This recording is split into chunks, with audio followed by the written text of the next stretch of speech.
WV Uncommon Place. This podcast is a variety podcast that houses numerous series to cover mental health, empowerment, podcast framework, and various intimate theories to get to know the hosts. Along with occasional movies reviews and dives in pop culture with our event podcast episodes. The Uncommon Place digs into bringing guests on that stories don't fit the mold and are very different. WV stands for the great state of West Virginia, and every quarter we cover something in West Virginia. Stacey and myself, JR, are your hosts, so please come along for this venture to our Uncommon Place.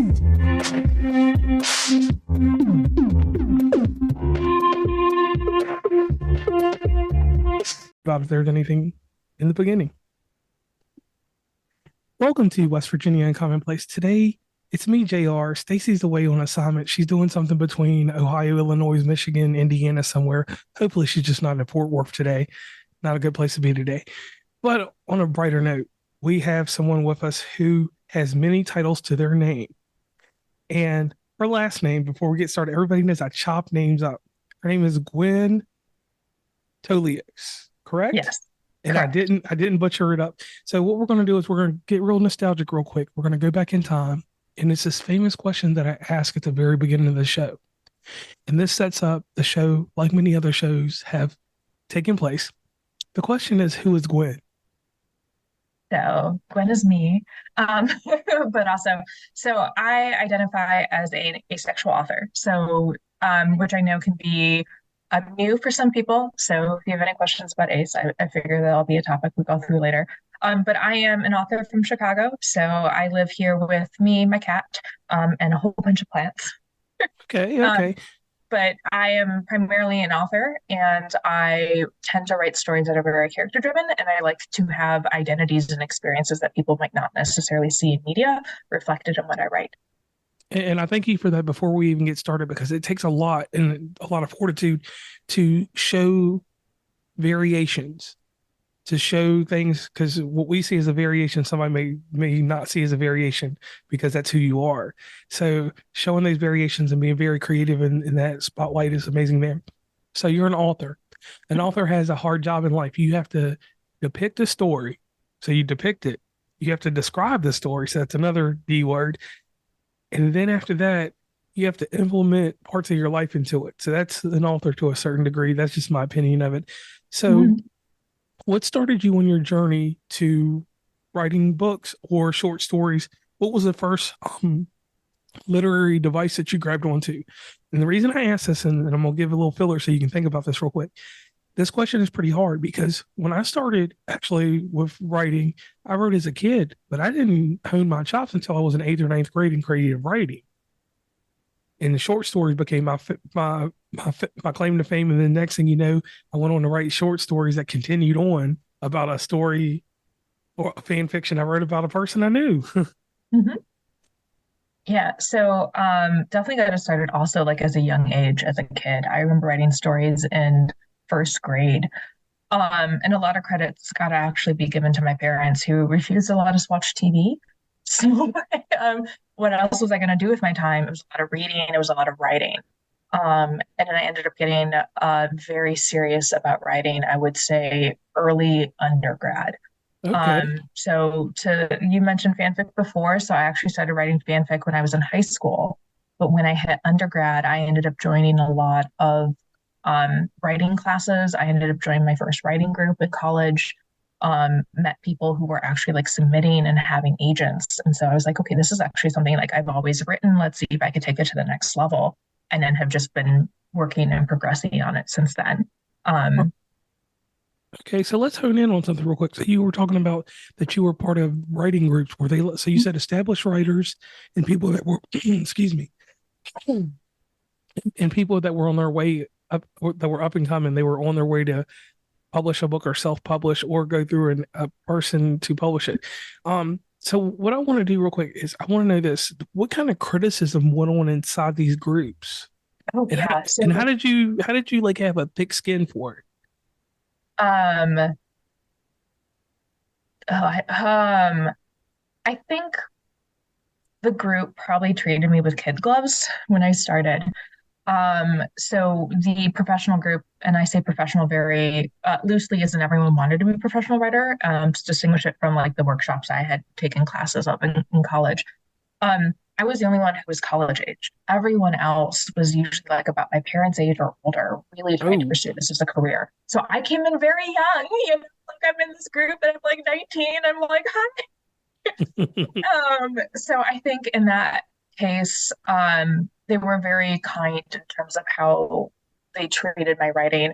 But everyone got the same procedure. And even now, like I'm still in critique groups, it's a very useful group to be in. You get the different point of views. But typically, what it is you're sharing your writing. So in this first group, what we would do is we would show up and we would read a passage. And then we would discuss it. So what did people think about the writing?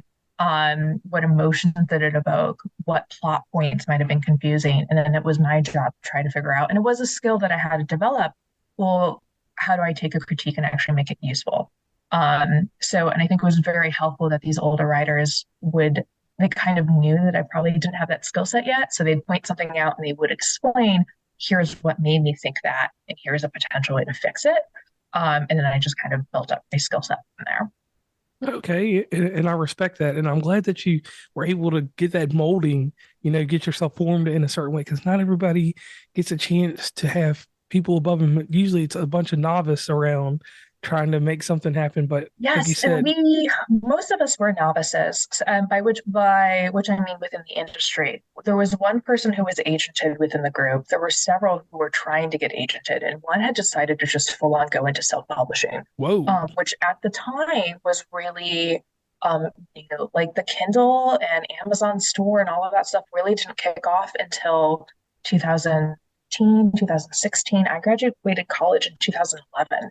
So the Kindle didn't exist. I didn't even have a smartphone when I was in college. They weren't around.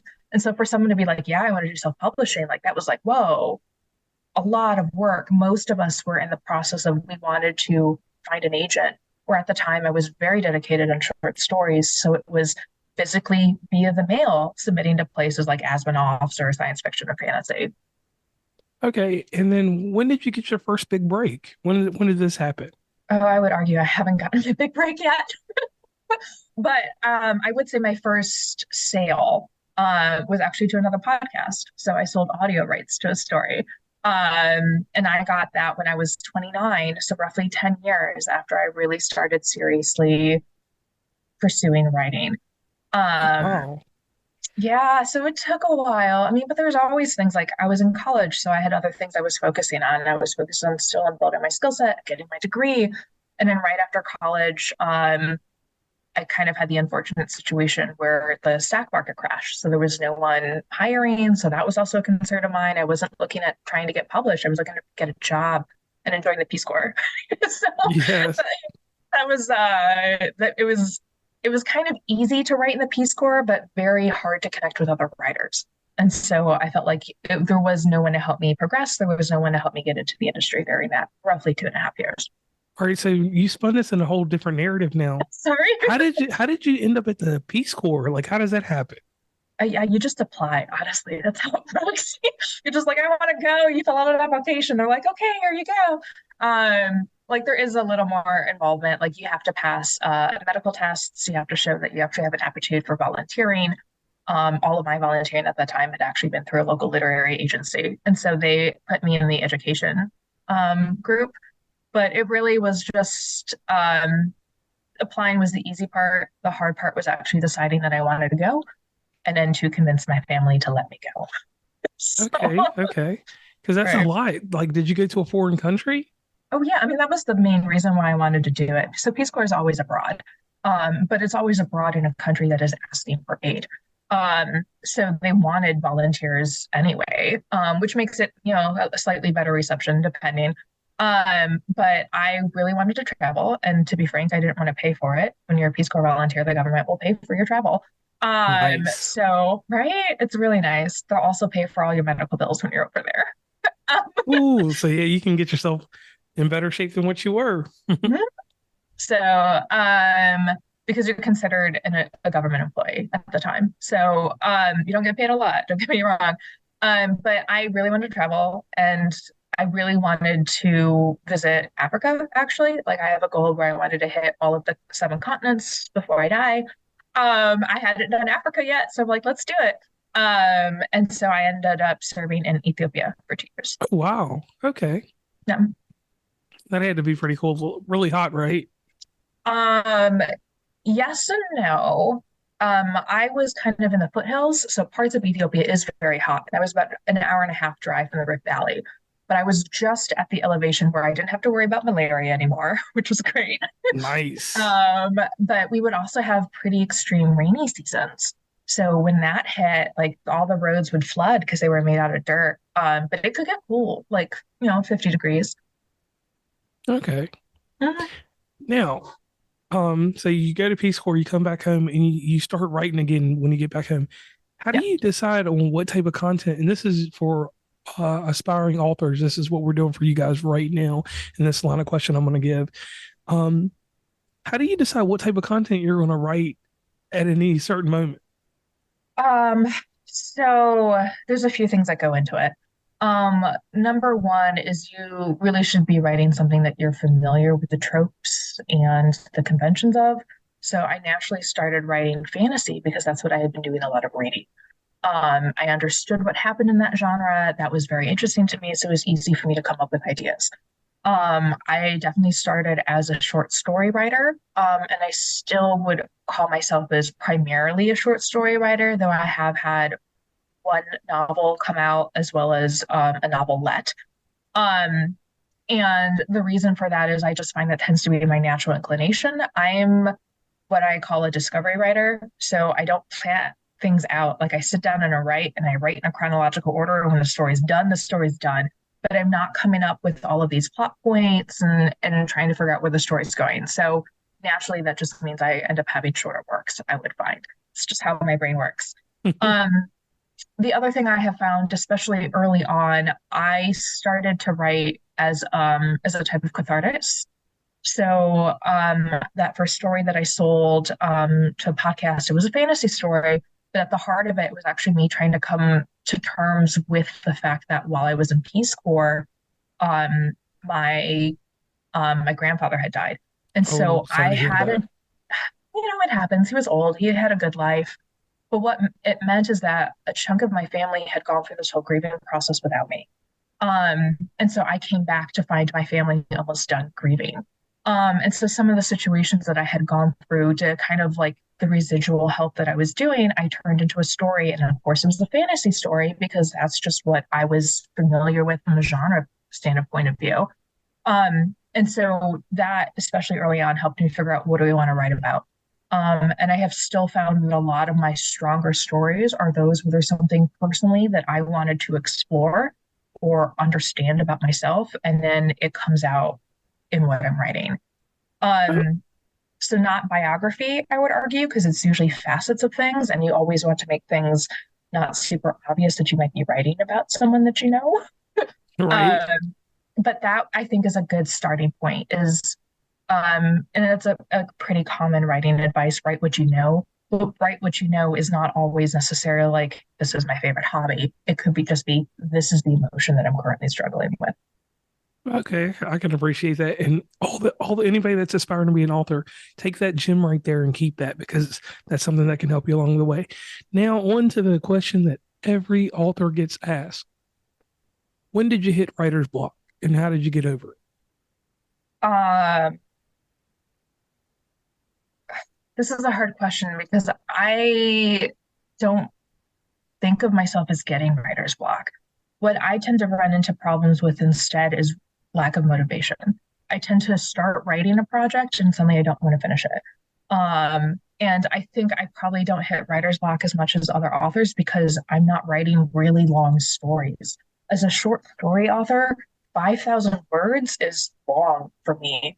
A lot of my publications have been like parts of an anthology. And so those stories tend to be between 2 and 3,000 words. So I don't Okay. really have the time to build up writer's block. I will say in some of my longer things, like I do have, I mentioned the novelette and I have a novel now.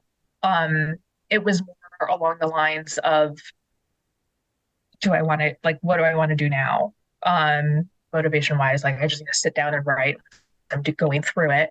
And in that case, participating in National Novel Writing Month was really helpful. They have like games and activities, and you're sitting in a room in a library with like 7 other authors, and you're like, okay, if I don't write, they're going to stare at me. So then you just like work something out, and then you can go back and edit later, you know?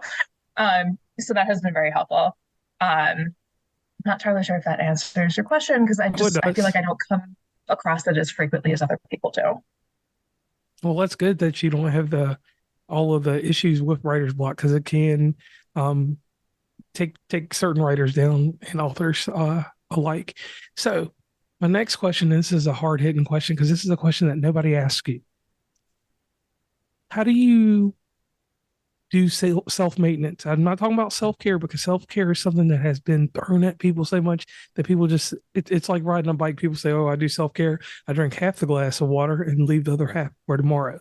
So what do you do for self-maintenance when things get overwhelming, when anxious things come around and give you a little bit of anxiety? What do you do for self-care or self-maintenance, as I call it?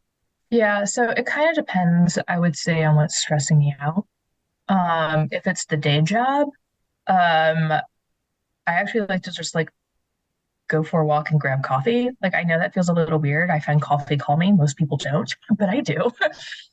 So I'll do that. From a writing standpoint, sometimes that can get really overwhelming, especially as an indie author. Like there's always that pressure to produce more because that's how you sell more, to get the next thing done or to do this marketing and whatnot. And so I frequently have to actually like remind myself that I got into writing because I just enjoyed it. I didn't necessarily get into it for it to be a career or to make money. Um, and so I have to take steps to remind myself. And usually what I do for that is going back to the idea of fan fiction. Fan fiction is a type of writing that I can do that is so low pressure. I can just come into a community. I could write something, I could share something and get a whole bunch of love for me and from the readers. And it just reminds me this is why I'm writing. It's to have that connection with people versus writing a book and releasing it and, you know, making money from it. So Okay. I tend to flip between projects very frequently because of that. And then the standard I would also say would be just vegging out. I also tend to use watching media as inspiration jumping off points for a lot of things. So if I am feeling really overwhelmed with something, I'm like, oh, I just want to watch maybe not even a comfort show. I don't do a lot of rewatching. But I might want to be like, this is about a trope or a concept that I know I really like. Let's go see a new version of it. Okay. Now, one thing we do on the show, we do a shameless plug. We do a shameless plug because somewhere in the middle of the show, I have like maybe, I think it's like 30 to 100 listeners that pick the show up in the middle for some reason. I don't know why they skipped the beginning, and I know they finish at the end because I can see the completion rate. And like I said, it still baffles me to this day. 30-minute show, they come in at 15:01. So, Gwen, if you wouldn't mind, could you do a quick shameless plug so that people can know where to meet and greet you across the internet, and tell them about that amazing website you have? Oh yeah. So shameless plug is Gwen Tolios is pretty much my handle across everything. I'm not as active on Twitter as I was for obvious reasons. But Yes. you can still find me primarily on Instagram. I actually hang out in Tumblr a lot. Tumblr is where I actually will share free short stories. So if you're interested in that, my handle there is Gwen-Tolios. I have a website, www.gwentolios.com, where you can find most of my books. You could also just follow me as an author on Amazon or Goodreads, same pen name. And every time something new is there, you're welcome to find it. And in terms of products, if I may, my current bestseller is a short story anthology called Fae Deals and Other Tales. But then the novel is called Returning to You, in case you want something longer. Okay. Now let's go into the book catalog. Let's name off every book that you've written or published. Oh, goodness. Um, in like reverse chronological order. Yeah, however you want to do it. Because here's the thing: like once someone gets on your website or they look in the show notes, because the show notes are always embedded with amazing stuff, they're going to go over and usually the audience, they stay rich in things. They go beyond just a show, so they hit those show notes and they keep going further with it. So if you could give us like a brief description, like or we'll just do it like this. Tell me a little bit about Stranded. Yes. So, and I actually just like pulled up my Goodreads profile because my website's a little out of date, but all my stuff is there. So Stranded is one of many anthologies that my writers group has done. So I mentioned before that I'm part of a few critique groups. I do a lot of short stories. And so this writers group actually goes through every year a workshop. So you submit a story and it goes through 3 rounds of edits until it gets to this final draft, and then we publish that. So Stranded was probably the first time where I was involved in this process. So it's always kind of a special one to me. And all of the stories in there are around the idea of being stranded. Okay. So stranded in time, stranded within a relationship. And to move on from there, I made the most recent anthology the group did, which I'm also proud of because it was the first time I was like lead editor. So I was the one who came up with the idea. I'm the one who did all the cat wrangling. That's called Denizens of the Deep. And that one is all about like the creatures and the situations that you might find in deep water. So a lot of mermaid stories, but there's also a fair amount of stories about like shipwrecks and such. Okay. That's a good vibe there. Now, let me ask you about Today, Tomorrow, Always. Yes. So Today, Tomorrow, Always is the first anthology I would say that I was paid to be in. So that's Okay. cool for me. So it's not something that my writers group put together. It's not something that I put together. It was actually something that a third-party publisher was like, "Hey, we really like your story." So my story in that I mentioned before that a lot of my stories tend to be cathartic. So my story in there is called Multilinear Memories, which is about right. At the time it was my struggles with a roommate that I had in college. Okay. Yeah. And that's amazing there. So I guess my other question is so they can go to your website, they can buy these books. Because one thing that we try to steer away from is I understand everybody's stuff is readily available on Amazon and different places, but just me knowing as a podcaster, knowing what I go through as a content creator also, and everybody takes a piece of the change off. So what is the the most rewarding way for you for anyone to get your books? Is it through your website or where's it going to So help you the most? probably at this point, Amazon. Amazon, okay. So yeah, and I know because it actually costs money to sell books directly, and so I don't have one the scale, and actually in some cases for the anthologies that I've been in, most of my books are anthologies. I actually don't have the rights to sell those. So someone Oh, else is selling them, right? And then I just get a small portion of the sales. So okay. things that I actually own and have control over are at this point, all of them are on Amazon, and I'm slowly putting them out to other areas. But the difference between what I get from Amazon and what I get from someplace else is pennies. So it doesn't really Okay. make a difference. Okay, because I was Um, just wondering about that because like I hear about the different struggles everyone has, like with different content. Because like if I put something on Patreon or put something somewhere else, I'm giving everybody a piece of the change, and then eventually we just centralized everything. So when you get a shirt from us, it's a limited run shirt. Everything's limited run. So I learned that, yeah, and I no, didn't know. Amazon is the best for me. It won't be in the future, but that's an infrastructure that I just haven't built yet. Okay, and that's good to hear. So people you know where to meet and greet her across the internet. Um, Mhm. just remember the spelling of the last name properly, and you'll be good to go wherever you go from there. All right. So, interesting thing when we look at people to come on the show, because we came after you, we seen this picture you had on this Wonder Woman suit, and you're kind of like A stretching lot up of and down. comments about that one, actually. And I want to know where did that come from? Like, what's the So, story on that picture?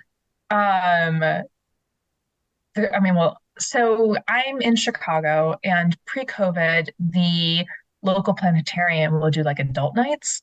So they would do themed nights, and this was a superhero themed night. So I showed up in costume. But the staff at the planetarium actually liked it so much, so they're like put me against one of the backdrops that they have of I don't remember what the constellation was. They just put me in front of them. Their social media manager like took a bunch of photos and sent them to me. So that's where that came from. But it was a really cool night. Like they actually had some there was some guy who did a tech presentation. He called it a spider suit because it had haptic feedback. So it would vibrate as if, you're Spider-Man, but he had Yeah. developed it as an aid for the blind.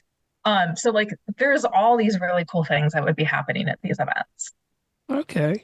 And that's cool because I wonder, because I picture when you see it, it does so much. It makes you wonder what you're doing, where you're going. Your other pictures do the same, but that one picture, just that's the first thing you see if when you were searching, you see you there. All right, so now let's move on to this other topic. Mhm. We've gotten down that you're an author, but the show is called The Uncommon Place, so we always have something that is a different narrative. Not saying that it's anything wrong with that narrative, but we want to understand this narrative. So the terminology that I seen was the word asexual. Now, me, I'm a very educated person to a certain degree. We both discussed earlier that I know the scientific form, that we were taught in school. Would you mind developing my mind a little bit more and helping me know about this stance or this So or this? I'm not calling it a stance. I take that back. I mean, on this movement. yeah, so it's actually considered an orientation. Oh, So orientation. Okay. just like you have someone who is heterosexual, so attracted to people of the opposing gender, you have people who are homosexual who are attracted to the same gender. And then you have people who are bisexual attracted to either gender. Pansexual is also broadening that even further. Asexual people who aren't attracted to anyone. Wow. So yeah, so it's kind Cool. of we just don't really experience sexual attraction. It's a full spectrum. So some people don't experience it at all. Some people experience it in very select situations. For some people, it's very fleeting. One part of the spectrum is called demisexual. So I feel like this got a lot of gets probably more awareness than anything else, is the idea that you only start to feel sexual attraction to someone once you have an emotional connection. Okay. So there are different ways of how that works. And then asexuality is usually frequently paired with aromanticism. Have you heard about that? No, I've not heard about that. Okay. So the idea, there's the split attraction model. So that means when you're looking at someone, you're attracted to them in two ways. One is sexually, two is romantically. So there is that concept that you might be like willing to bang someone, but you don't want to date them. And you could have the other way Oh, around. the one Maybe night you want stand. to have romance with someone, but you would never want to sleep with them. So aromantic is the terminology for someone who has no romantic orientation. They don't really want to be in a relationship, period.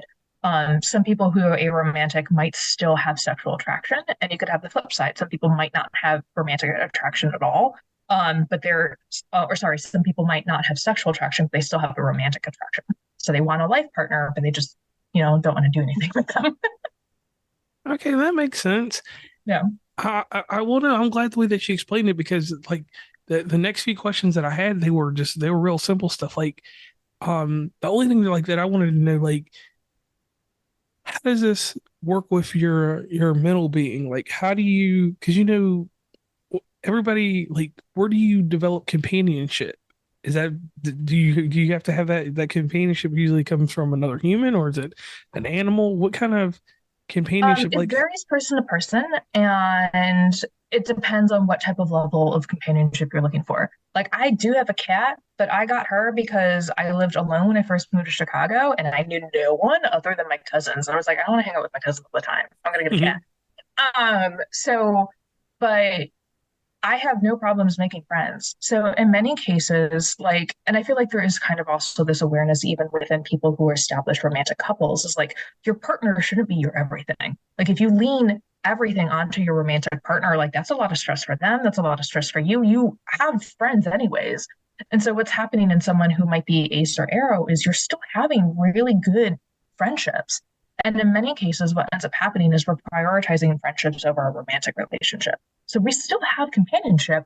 And I would do the same thing with a friend that I might do with a romantic partner. Like I go to see movies, like I go out for dinner, like let's go on vacations. Like it's the same thing. It's just a different experience, I would argue. What Okay, you might do with a partner on a vacation is different than what I would do with a friend. okay. So basically, it's just a differentiating of intimacy. Yes. So Okay, many people who are ace and arrow lean hard into emotional intimacy versus physical intimacy because we don't want it. And again, it will vary from person to person. So personally, I do have a romantic attraction. So I want to be in a relationship with someone. I just don't want to be in a physical relationship with them. And so that does make companionship a little bit hard. Whenever I've dated, like I have to bring that up pretty early on. Like that's a pretty huge barrier to a potential relationship. I don't want to shock someone. So Yeah. it's a conversation that happens relatively early whenever I'm starting to get to know someone. Okay, so now here's a hard-hitting question before we get into my other questions. So how does this reflect into your artwork? Like you writing, where does Very this tie in? strongly. And I say that because early on, I think when I introduced myself, I said I like to write characters that aren't typically seen as represented. And when I first identified as asexual, I immediately wanted to find like people to connect with. And not only that, is I wanted to find representations in media. Not, I mean, like there's about they estimate 1% of the population is ace, which sounds really tiny, but 1% of the population also has red hair. So we're more common than you think. Right. Um, but I never saw that representation in media, and I knew that I probably only representation of that would be media because the chance of me finding someone ace in the world was pretty low. So I actually started a book club. um, People came, like a surprise. And we only read things with ace rep. And then from there, I realized what I liked about asexual representation, what I didn't like about asexual representation, and I wanted to see it done the way I wanted it to be. And so I wrote it. That's kind of what came out of that. So that would be the one novel that I have. It's called Returning to You, and it is specifically an ace woman and an arrow woman. So it's the separate identities, and going through a bunch of family drama. But from an ace standpoint, it's how does this work in a relationship when you have opposing needs and desires? Okay. Okay, I like that. And that will be something interesting. I'm gonna have to definitely pick that up. Now, a part of the show, we pay attention to journalistic integrity. Growing up, I'm 37 years old. I watched this news magazine that came on Friday nights. It was called 2020. It had Diane Sawyer on there. Yeah, I know this. Had John Stossel for the comedy, but it had Barbara Walters, God rest her soul, or however you believe.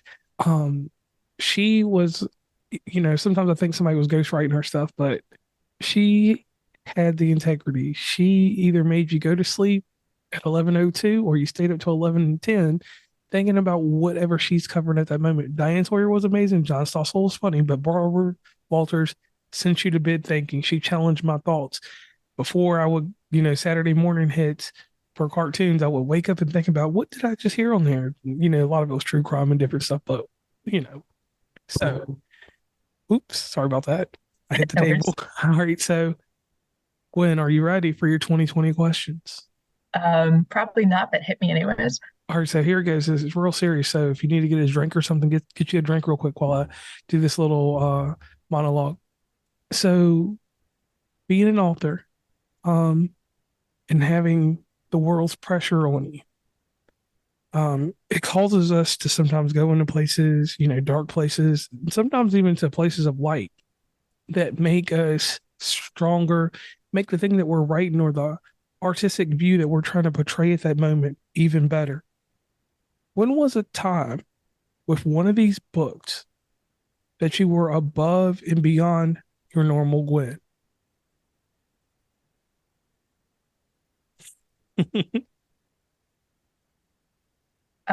That is a hard question. I so in returning to you, one of the characters is Arrow. I do not identify as Arrow. I still really want a relationship. So I went out of my way to make sure that I had a lot of people who identified on that spectrum, like actually read it, like make sure that I'm how I imagine this goes really well. And I kind of maybe cheated compared to some other authors because I already knew people who were Arrow. Like it's kind of adjacent to Ace, so I had heard these experiences before. I didn't have to do as much research, but I did go above and beyond to make sure that this a type of representation that I was doing correctly. I could critique the Ace representation myself, the Arrow not so much. The other thing I would say that I went above and beyond for was the same book. I really also wanted to see some struggles that I feel like people in my generation, so I'm in my early 30s, are starting to see, and I don't necessarily see reflected in some media. So in this case, the idea of a parent who is having dementia and learning that you have to start caring for them. So definitely done some research into that as to what does this look like? What might be the financial burdens? What might be the emotional burdens? What type of presentations of dementia can I show? And specifically, what type of dementia can I show where you might not know it's dementia at first? There's the standard portrayal of dementia. I didn't want to do that. I wanted to do something to what I've said before that you don't typically see reflected in media. So that just means you have to do a lot more research. You have to have a lot more understanding, and try to put yourself in more shoes than you would in a regular story. So a whole lot of empathizing and sympathizing. Yes. Yes. Okay. All right. So that question was fairly easy. That wasn't a hard one. So everybody has a body of work. Like I have 300 plus episodes behind me, and we've already talked about what I believe returning to you is your crowning jewel from what you just said there. But we all have this one thing, and I never like to be negative, but I like to bring up some of the negative stuff because it makes things positive later, and probably has made things positive. But what has been a work that you would want to go back in and redo? And the reason I ask you this is because I did an episode with someone and I didn't interview them with the questions I wanted to ask. I was given questions by a PR firm to ask this person, and I deviated a little bit, but the episode was shallow to me because it was my first episode. It was the only time that I was a factory. I was a machine, and I didn't like that. So I never did it again. No, that's fair. But yeah, you're right. That is a harder question. And I say, at this point, I've also just like written so many things. I'm like, what? But I think one of the ones that I might want to redo might be the story in the anthology that you mentioned before, Stranded. So my story that is based off of is primarily conversations that I overheard during high school, but I didn't do much research other than that. So I'm like, okay, I would like to like go back and actually talk to people who have been in that situation. The situation at hand is actually about someone who, about a girl who really loves hockey, but there wasn't a girls' team, so was forced to join the boys' team, and the kind of harassment that develops because of that. So which I do think is a very important topic. And like I said, I wrote most of it based off of my empathizing with the characters and my understanding of the situation as I had overheard it in high school versus doing any modern research for it. And that would probably be something that I would redo. Okay. And I can see that because you've got processes now and systems set up to how you do things. And it's like, I got a refined way to refine things. So let's refine them. Yep. All right. Now on to the next question. And this one's a hard one. This is your Barbara Walters question. All right. So we built on things and we've made you more personable to the audience. Now, everybody has a comfort in life. Me personally, myself, when I was a younger kid and I was a bit husky, I used to eat chocolate covered raisins until they put on 70 pounds. Quit eating them at the age of, I haven't had them since I was 18. I'm 37 now. I did that, slimmed up, became who I am today with the Jolly Rancher size head. But with all that being said, I gave up that one comfort. And then I picked up an array of all kinds of things, buffalo wings, whatever, things that taste good to me. So what is the one thing that you had to give up to have what you have today? And let me get a little bit more detailed in that question. Like another thing, for instance, like when I got older, I could play video games all day long.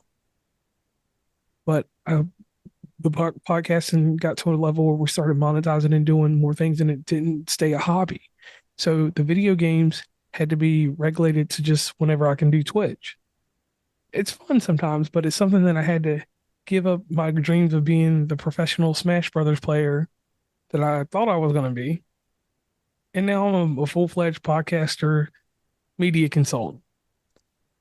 So what's that one thing you had to give up to get to where you are now?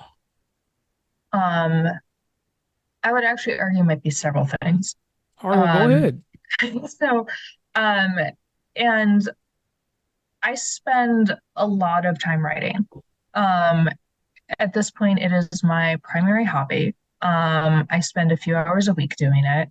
And it's not just writing, it's also a lot of the business side of things. So I have to do my own marketing, I have to do my own formatting, sometimes I make my own covers, and so on. And so it means that you obviously have to give up other things that would eat up your time. In some cases, it might be dating, which I don't care about as much.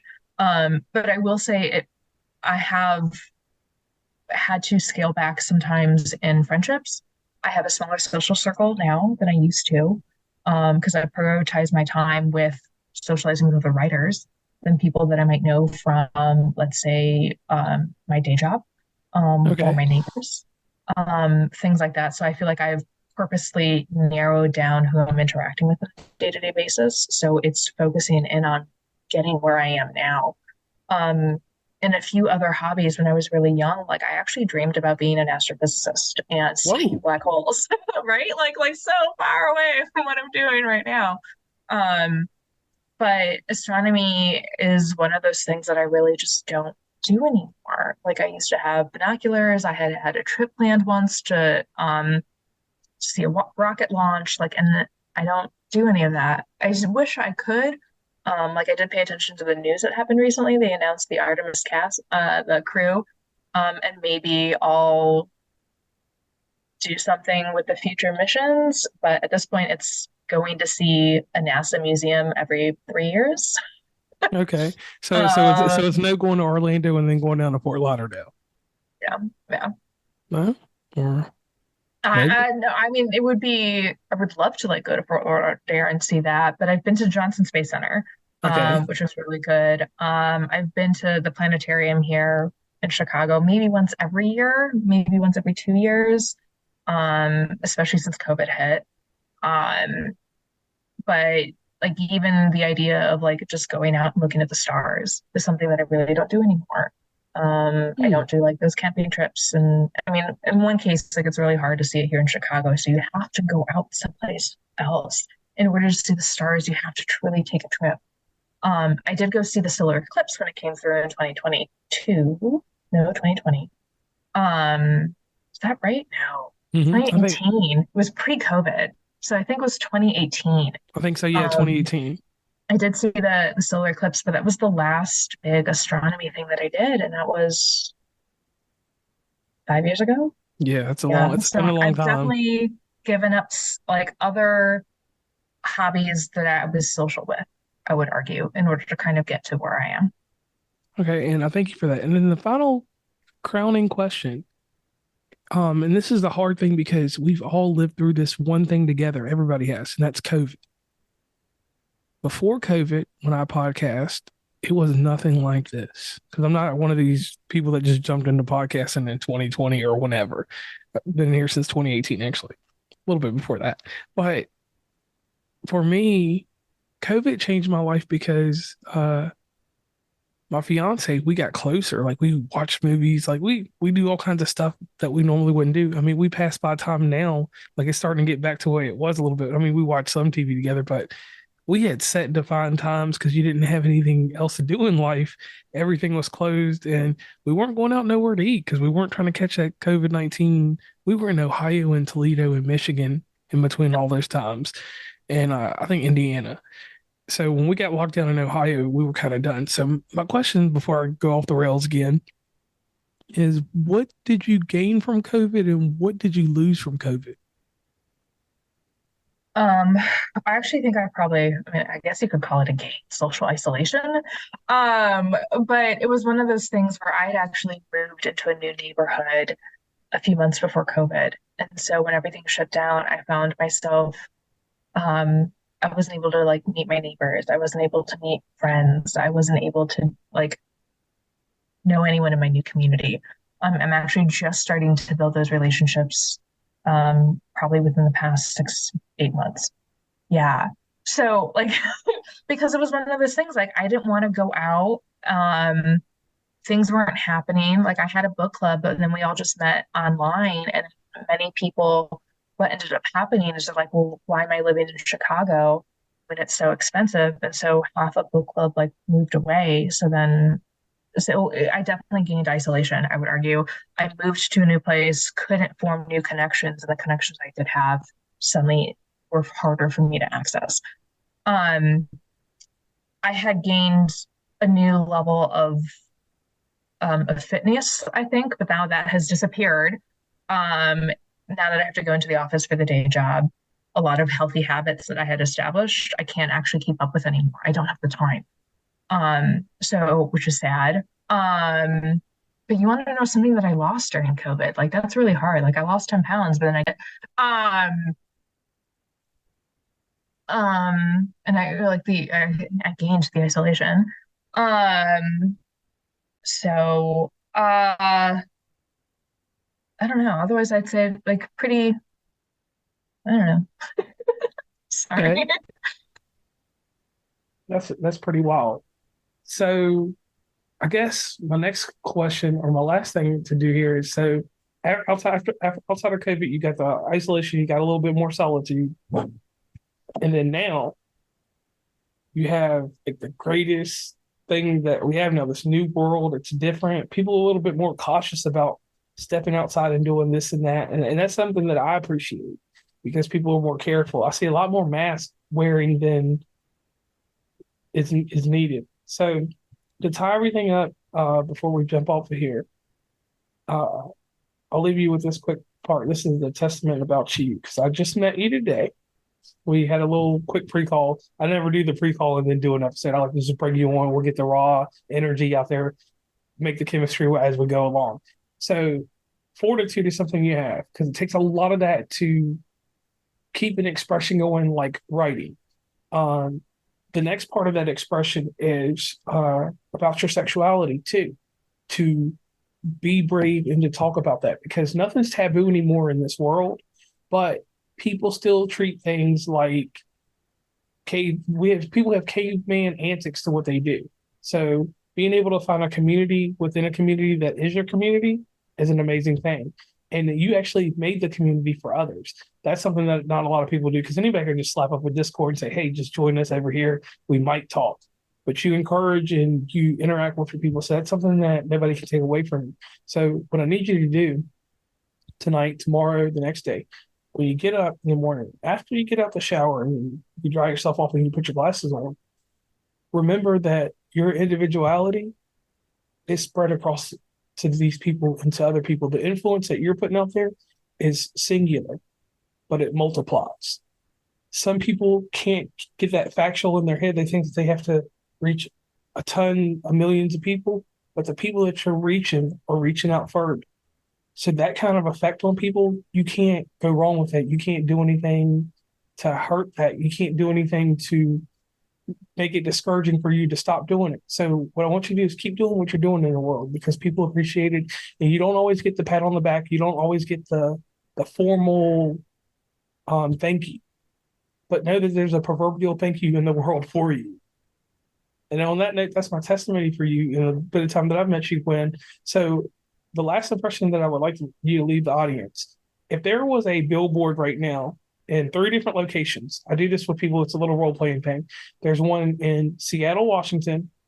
There's one, let's see, we're going to do Illinois, but I like Rockford. I don't know. I had a good time in Rockford. What is the guy's name? Is it Lloyd Webber that does all the that did all the architecture of the houses? Right. Yes. I love seeing his stuff out there. So you got a billboard in Rockford. It's a nice little community. It's growing.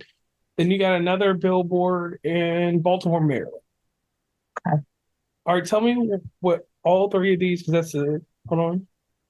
We did East, West, South. Oh, no, we did Midwest. So that's the 5th coast. We didn't do North and South, but that's all right.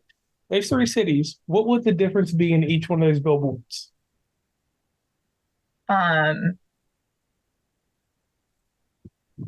So the one in Rockford would probably just be because I'm in the Midwest, you know how there's all of those like billboards of like personal injury lawyers? So it'd probably just me like arms crossed in the power pose with my website like right there. That's what would be there. Seattle would be a lot more creative. I feel like it's more of an artsy place. So I would probably I think the vibes of the cover of my most recent book, Faye Deals, would probably that. It's very blue, kind of oceany. I know that there's a so I would just have an advertisement specifically for that book, I would argue. And then I'm sorry, what did you say the third location was?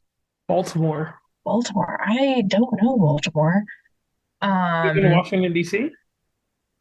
I do know DC. All right, so we'll use Washington, D.C. That'll work. Okay, so DC is very I feel like DC tries to be progressive, and I would like to be a lot more progressive there. So I would probably actually just have a giant billboard to actually I might just do it to AVEN. So AVEN is the Asexual Visibility Education Network. Okay. So I feel like that is a place where if the people there knew about it, it would have the biggest impact. So that's what I would put in that billboard. Okay, and I thank you for that, because that gives us another way around your mind. I try to ask questions that go all the way around. So I am JR from West Virginia in Commonplace, and I have Gwen with me. Gwen, please give me your last name one more time so I don't chop it up. Because see, I want to say Tolios. Tolios.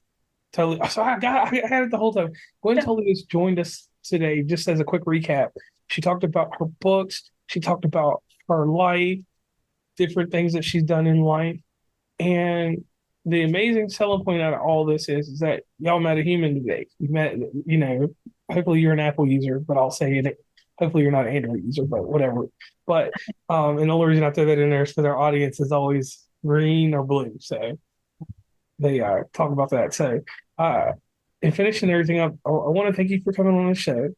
I need you to do one last shameless plug, because we got one listener that likes to come in at the end, because he didn't have to listen to the ads or anything, or whatever's going on at the beginning. He don't like the intro at the beginning. He just likes the ending, which is the same lady.